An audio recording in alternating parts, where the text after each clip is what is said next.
Tivit, Seller of Secrets, is a very popular commander with currently 1087 total tournament entries and an average win rate of 22.92. And as I just reached 1000, I think it's time to make a video like this for him, going over the details of how and what have been working really good for Tivit in tournaments. So here comes a deck tech video with tournament statistics behind it. In this video we're going to look at him as an overview, how good is Tivit in general. We're going to look at good cards, recommended cards, not so recommended cards, cards that kind of stand out, and then look at what amount of potential counterspells you should play, what amount of potential stax cards you should play, and what cards should be combined together to form a picture of what is somewhat working out in tournaments and what have been performing better than other options, basically. But to put that 22.92 average win rate in a perspective,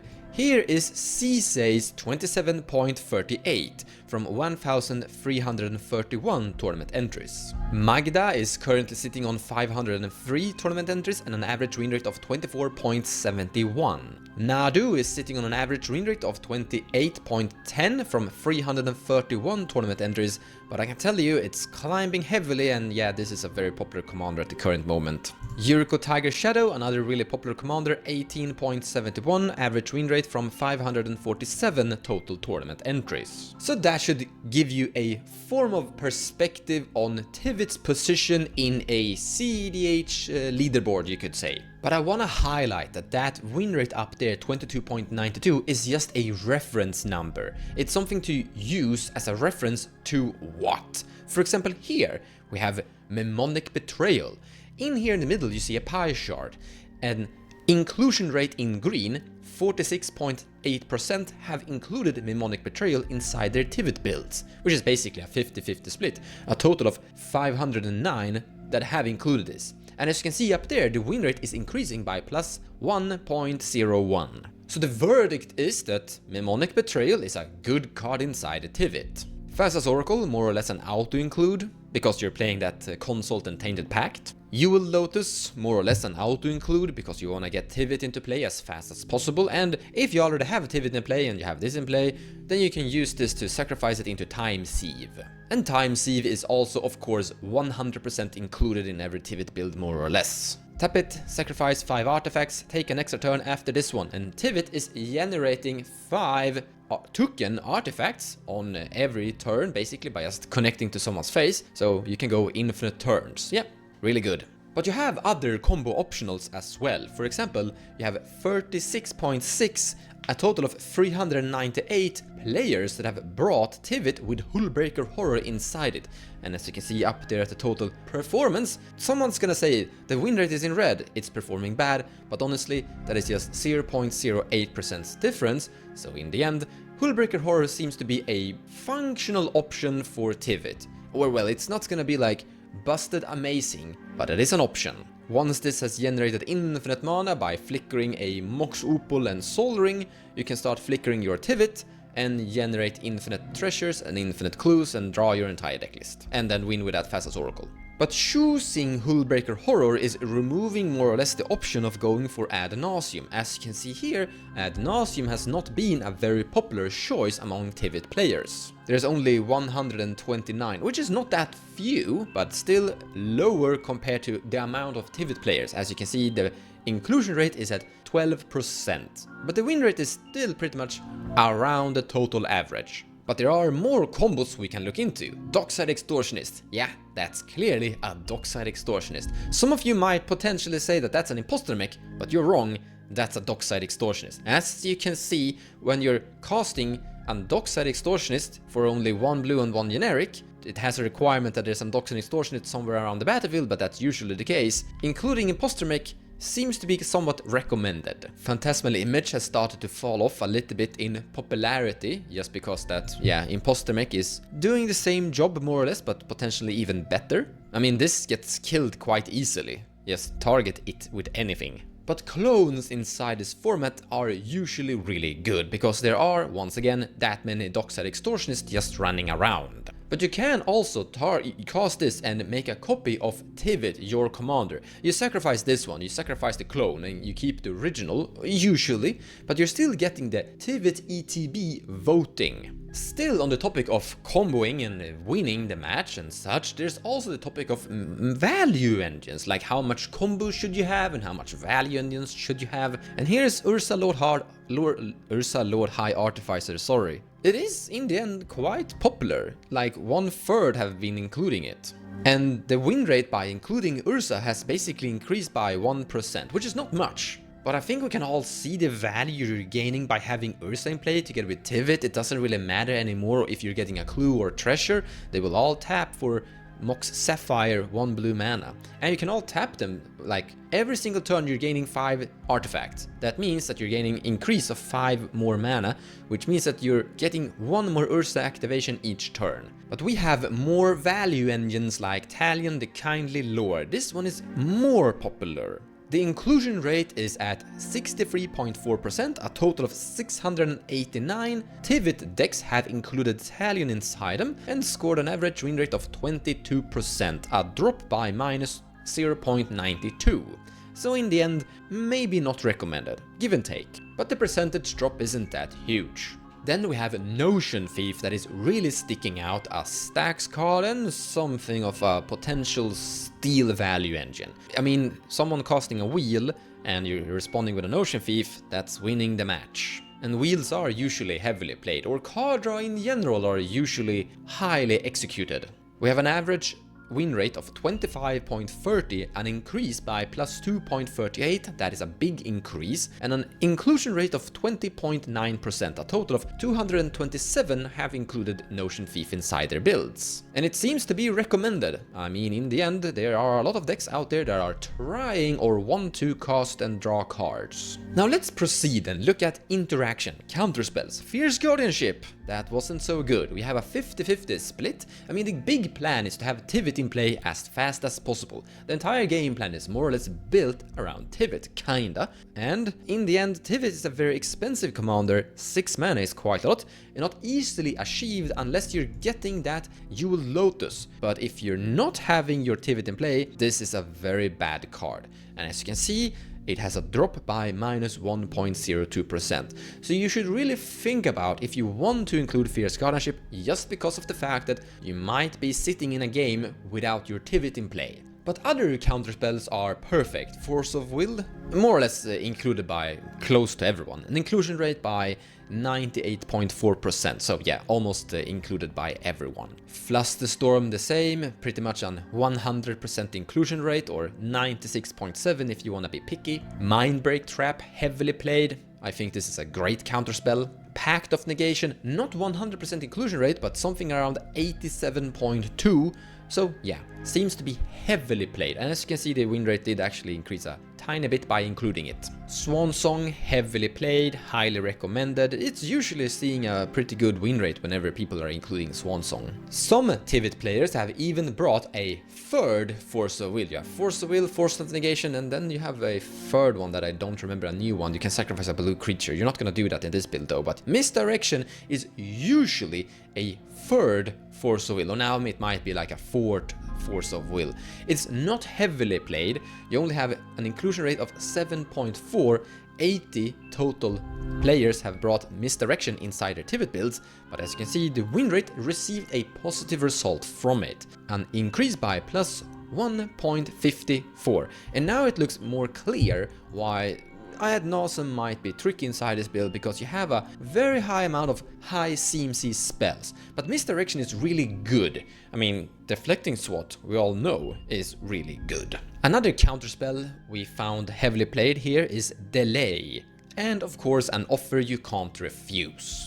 But we have to mention Muddle the Mixture, a counterspell that is also used as a tutor, either to find that Thassa's Oracle or your Tainted Pact, but in most cases it's going to find your Time Sieve. I don't personally like this card. I think that if you're lacking the color identity of black, you don't need it normally, because you already have so many tutors. I mean, you have black in Tivit, Demonic Tutor, Vamp Tutor, Imperial Seal, that should do it.